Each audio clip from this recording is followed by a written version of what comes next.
புதிய வாக்காளர் அடையாள அட்டை பெறுவதற்கான தேதியை தமிழ்நாடு தேர்தல் ஆணையம் அறிவித்துள்ளது.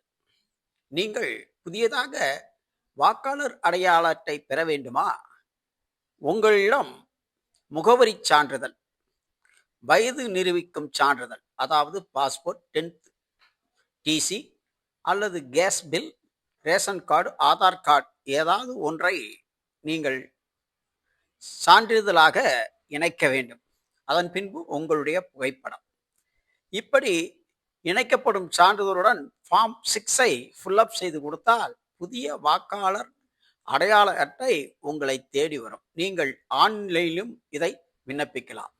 இதற்கான தேதி டிசம்பர் 9ஆம் தேதி முதல் ஜனவரி 8ஆம் தேதி வரை அவகாசம் கொடுக்கப்பட்டுள்ளது. எனவே புதிய வாக்காளர் அடையாள அட்டை தேவைப்படுவோர் இந்த வாய்ப்பை பயன்படுத்திக் கொள்ளலாம்.